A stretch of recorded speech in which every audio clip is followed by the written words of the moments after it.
नमस्कार। धनु का आदर्श विद्या मंदिर ऑनलाइन क्लासेज में आपका स्वागत है। आज हम कक्षा 7, 6 व 7 के हिंदी व्याकरण का अध्ययन करेंगे। हिंदी व्याकरण में हम सर्वनाम पढ़ेंगे। परिभाषा है, संज्ञा के स्थान पर प्रयुक्त होने वाले शब्द सर्वनाम कहलाते हैं। संज्ञा के स्थान पर प्रयुक्त होने वाले शब्द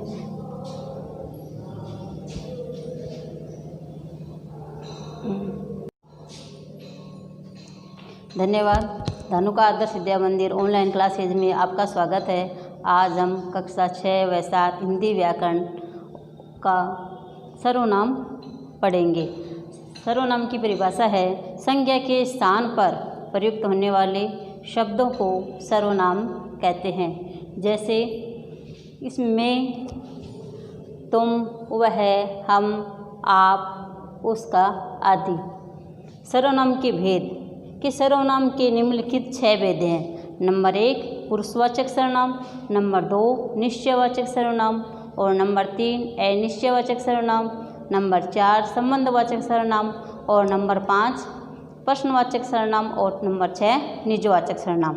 अब हम लेते हैं पुरुषवाचक सर्वनाम।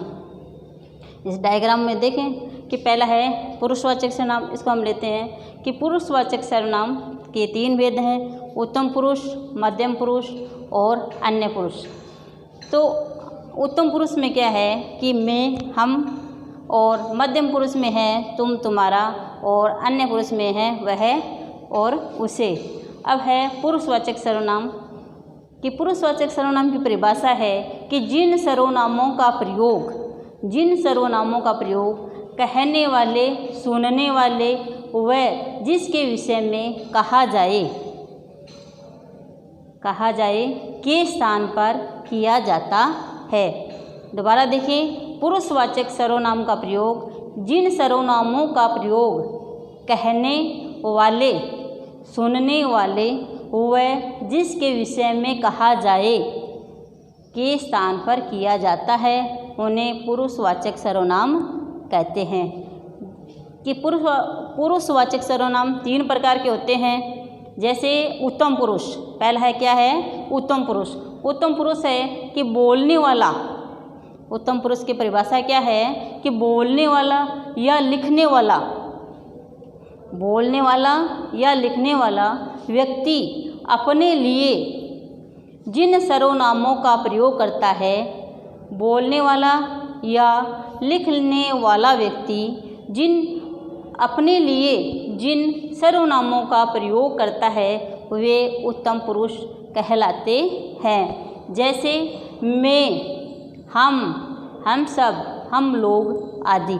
दोबारा देखें, उत्तम पुरुष किसे कहते हैं कि बोलने वाला या लिखने वाला व्यक्ति अपने लिए जिन सर्वनामों का प्रयोग करता है वे उत्तम पुरुष कहलाते हैं। जैसे मैं, हम सब, हम लोग आदि। अब अगला है मध्यम पुरुष कि जिसे संबोधित करके कुछ कहा जाए, उनके नाम के बदले प्रयुक्त होने वाले सर्वनाम मध्यम पुरुष सर्वनाम कहलाते हैं। दोबारा देखें कि जिसे संबोधित करके कुछ कहा जाए, उनके नाम के बदले प्रयुक्त होने वाले सर्वनाम मध्यम पुरुष सर्वनाम कहलाते हैं। जैसे तू, तुम, आप लोग, आप सब। पहला उत्तम पुरुष में क्या है कि खुद के लिए कहा जाता है। उत्तम पुरुष बोलने वाला, खुद, लिखने वाला व्यक्ति अपने लिए जिन सर्वनामों का प्रयोग करता है वो क्या कहलाता है उत्तम पुरुष। जैसे हम सब, हम लोग और मैं, हम सब, हम लोग आदि। मध्यम पुरुष में क्या है जिसे संबोधित करके, जैसे अपने मित्र या सहेली को संबोधित करते हैं आप या तुम, तो उसके लिए कौन सा होगा मध्यम पुरुष होगा। अन्य पुरुष में है जिसके बारे में बात की जाए या कुछ लिखा जाए, नाम के बदले में प्रयुक्त होने वाले सर्वनाम अन्य पुरुष सर्वनाम कहलाते हैं। जैसे वे लोग, ये, यह, आप। तो पुरुषवाचक सर्वनाम के 3 भेद हुए। पहला है उत्तम पुरुष, दूसरा है मध्यम पुरुष और तीसरा हो गया अन्य पुरुष। अब हम चलते हैं निश्चयवाचक सर्वनाम। निश्चयवाचक सर्वनाम जो सर्वनाम निकटस्थ अथवा दूरस्थ व्यक्ति या पदार्थ की ओर निश्चित संकेत करते हैं, उन्हें निश्चयवाचक सर्वनाम कहते हैं। क्या बताया इसमें कि जो सर्वनाम नज़दीक का अथवा दूर का व्यक्ति या पदार्थ की ओर निश्चित संकेत करता है, उसे निश्चयवाचक सर्वनाम कहते हैं। निश्चयवाचक सर्वनाम में क्या है कि जो सर्वनाम नज़दीक का और दूर का व्यक्ति या पदार्थ के बारे में संकेत करता है, निश्चित संकेत करता है कि वह निश्चयवाचक सर्वनाम होता है। जैसे निकट की वस्तुओं के लिए आया है यह और ये, और दूर की वस्तुओं के लिए आया है कि वह और वे। तो जैसे यह व्यक्ति, उदाहरण देते हैं कि यह व्यक्ति है, यह राम है, तो यह नज़दीक के लिए आ गया।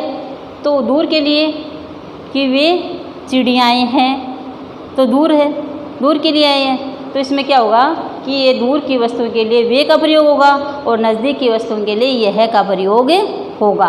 अब है अनिश्चयवाचक सर्वनाम कि जिस सर्वनाम से ऐसे व्यक्ति या पदार्थ का बोध होता हो। इसमें क्या है कि जिस सर्वनाम से ऐसे व्यक्ति या पदार्थ का बोध होता हो जिसके विषय में निश्चित सूचना नहीं मिलती, उसे अनिश्चयवाचक सर्वनाम कहते हैं। जैसे कुछ या कोई। तो अनिश्चय में क्या होता है कि मात्रा निश्चित नहीं होती है कोई चीज़ की, तो इसमें कुछ या कोई शब्द आता है।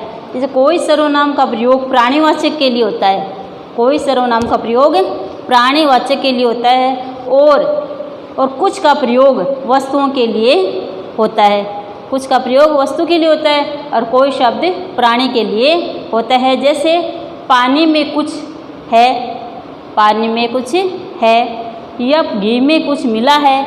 और प्राणी के लिए क्या करेंगे कि जैसे कि दरवाजे पर कोई आया है, दरवाजे पर कोई आया है, तो कोई शब्द आया, तो कोई दरवाजे पर कोई मनुष्य आया है, तो इसमें प्राणीवाचक शब्द के लिए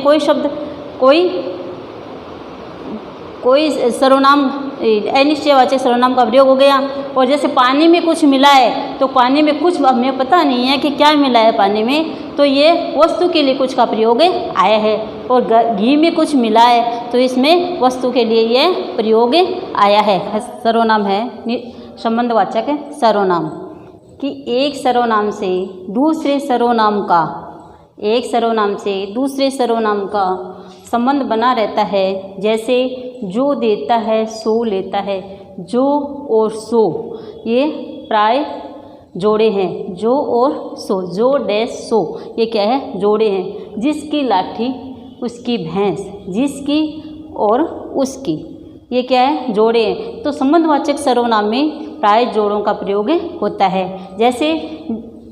जैसे जो, सो, जिसका, जिसकी और वे जैसी वैसी। उदाहरण देखते हैं कि जो देता है सो लेता है, जो देता है सो लेता है, जिसकी लाठी उसकी भैंस। तो इसमें जोड़ा हो गया ना, जो और सो, जिसकी, उसकी, ये प्राय ये जोड़े आते हैं। जैसी वैसी। और उदाहरण है जैसी करनी वैसी बढ़नी, जैसी और वैसी का प्राय जोड़ा हो गया। अब अगला देखते हैं प्रश्नवाचक सर्वनाम। जिस सर्वनाम का प्रयोग प्रश्न पूछने के लिए, जिन सर्वनाम का प्रयोग प्रश्न पूछने के लिए होता है, उसे प्रश्नवाचक सर्वनाम कहते हैं।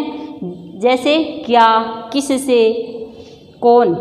तो इसमें उदाहरण देखें कि इसमें क्या है कि प्रश्नवाचक सर्वनाम में कैसे पता चलता है कि जिस सर्वनाम का प्रयोग प्राय प्रश्न पूछने के लिए होता है और उसमें प्रश्नवाचक चिन्ह लगा होता है, तो वह कौन सा सर्वनाम होगा? प्रश्नवाचक सर्वनाम होगा। इसमें क्या का प्रयोग आएगा? किससे से का प्रयोग आएगा और कौन। अब देखते हैं, वहाँ दरवाजे पर कौन खड़ा है, तो क्या है इसमें? कौन, और यहाँ क्या है? प्रश्नवाचक चिन्ह, तो इसमें प्रश्नवाचक सर्वनाम हुआ।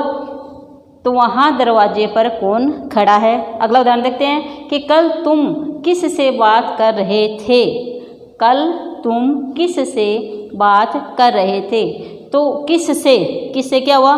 प्रश्नवाचक होने के कारण यहाँ प्रश्नवाचक चिन्ह का प्रयोग हुआ है। अब है निजवाचक सर्वनाम। निजवाचक सर्वनाम में क्या है कि ऐसे सर्वनाम जो बोलने वाले के लिए या स्वयं के लिए प्रयुक्त होते हैं। निजवाचक सर्वनाम में क्या है? ऐसे सर्वनाम जो बोलने वाले के लिए या स्वयं के लिए प्रयुक्त होते हैं, जैसे मैं, अपने, आप, खुद आदि।